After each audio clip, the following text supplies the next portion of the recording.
अस्सलाम वालेकुम नाजरीन। मैं हूँ राजा अमताल चौहान।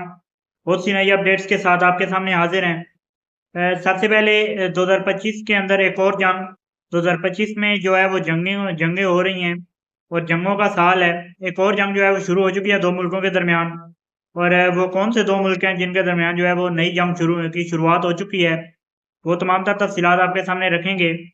उसी के साथ साथ कर्नल रिटायर्ड साहब की जो है वो लाश बरामद हो चुकी है, मिल चुकी है। जो कि सैलाबी रेले के अंदर बह गए थे अपनी गाड़ी समेत।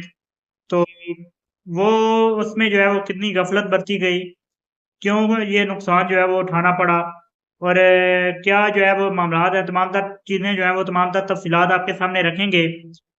लेकिन सबसे पहले आपसे गुजारिश है कि चैनल को सब्सक्राइब कर लीजिए और वीडियो को लाइक ज़रूर कीजिएगा और वीडियो को आखिर तक देखिएगा। कमेंट्स में अपनी राय का इज़हार भी ज़रूर कीजिएगा। बात करते हैं कि दो मुल्क और जो है वो जिनके दरमियान जंग शुरू हो चुकी है। 2025 जंगों का साल, बेपनाह जंगें जो है वो दुनिया ने देखी।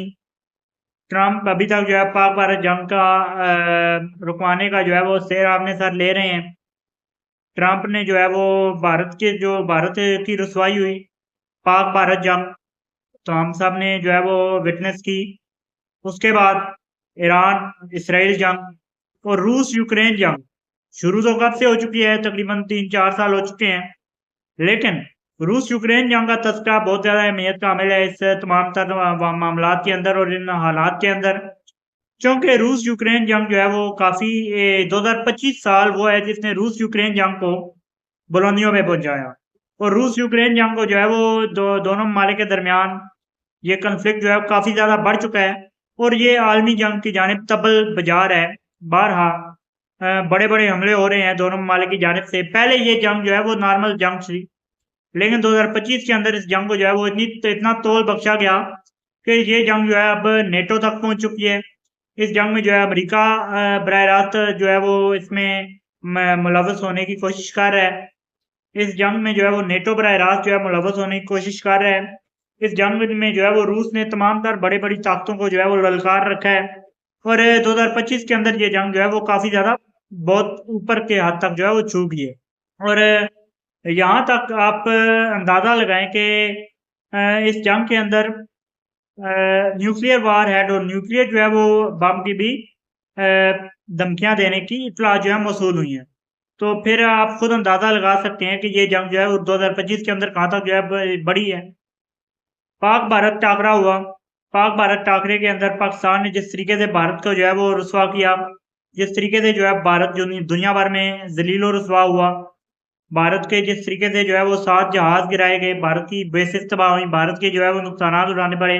भारत का S-400 जो है वो सिस्टम तमाम तर दुनिया के सामने एक्सपोज हुआ। भारत का राफेल तबाह हुआ।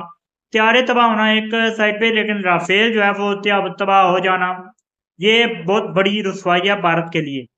तो इसके बाद जो है वो आती है ईरान इसराइल जंग। ईरान इसराइल जंग में जो है काफ़ी ज़्यादा मामलात ख़राब हुए।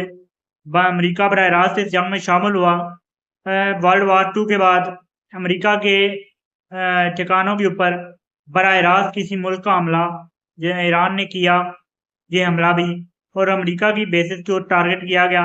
अमेरिका के बमबार तैयारों की बमबारी के बाद ईरान ने जब रिटेलिएट किया तो अमेरिका की बेसिस को बरह रास्त निशाना बनाया गया। फिर ये जंग भी इख्तिताम पजीर हुई, इख्तिताम को पहुंची और इस जंग में भी जो है वो मामला जो है वो थमे। लेकिन अब एक और जंग जो है वो शुरू हो चुकी है और ये जंग है कंबोडिया और थाईलैंड के दरमियान। दोनों ममालिक में जो है वो बरह रास्त जंग शुरू हो चुकी है। दोनों ममालिक का एक मुतनाज़ा इलाका है जिसको लेके जहाँ पे जो है वो हमले किए गए, कंबोडिया की जानिब से हमले किए गए और जो है इस थाईलैंड की जानिब से भी स्ट्राइक्स की गई। दोनों ममालिक जो है वो एक दूसरे के ऊपर पहल करने का जो है वो इल्ज़ाम लगा रहे हैं। लेकिन जंग में ऐसा ही होता है, कुछ मामलात होते हैं जो छुपाए जाते हैं और कुछ मामलात दोनों ममालिक क्योंकि लगा रहे हैं, किसी ना किसी ने तो पहल की है, या कंबोडिया ने पहल की है या फिर थाईलैंड ने पहल की है। और इस थाईलैंड ने कहा कि कंबोडिया ने जो है वो मिसाइल्स का इस्तेमाल किया। तो दो अफराद जो है वो सिविलियन और दो फौजी जो है वो जख्मी हुए। उसी के बाद जो है वो थाईलैंड ने कहा हमने फिर जो है F-16 हथियारों का इस्तेमाल करते हुए जो कंबोडिया के ऊपर जो है वो स्ट्राइक्स की, एयर स्ट्राइक्स, जिसमें उनके फौजी अहदाफ को जो है निशाना बनाया। तो ये मामला जो है अब एक और नई जंग जो है शुरू हो चुकी है 2025 के अंदर। अब बात करते हैं कर्नल इसहाक की जो है वो मैयत बरामद हो चुकी है। और अभी तक जो है उनकी बेटी की मैयत जो है वो नहीं बरामद हो चुकी है हो सकी। अ, वो ने वो जो है स्वां पुल के नीचे से जो है वो ये लाश जो है उनकी बरामद हुई है। लेकिन बहुत से सवालात उठते हैं। डीएचए जो एक पोश सोसाइटी है, यहाँ पे जो है वो बहुत पोश लोग रहते हैं। ये पाकिस्तान में जो है वो ये सोसाइटी काम कर रही है, लेकिन अफाती इक़दामात क्यों नहीं थे? उन्हें रोका क्यों नहीं गया? जो नाला था, जिस नाले में उनकी जो है वो गाड़ी बह गई, उस नाले के साथ जो है बंद क्यों नहीं ऐसा बनाया गया कि उस नाले से पानी जो है बाहर ना आ सके और उस नाले में गाड़ियाँ ना बहें। तो ये हिफाज़ती इक़दामात ना होना और बहुत से जो है मामलात, बहुत से सेफ्टी मेजर्स के हवाले से सवालात उठते हैं। तो आप लोग भी कमेंट्स में अपनी राय का इज़हार कर सकते हैं। फिलहाल के लिए इस वीडियो में इतना ही।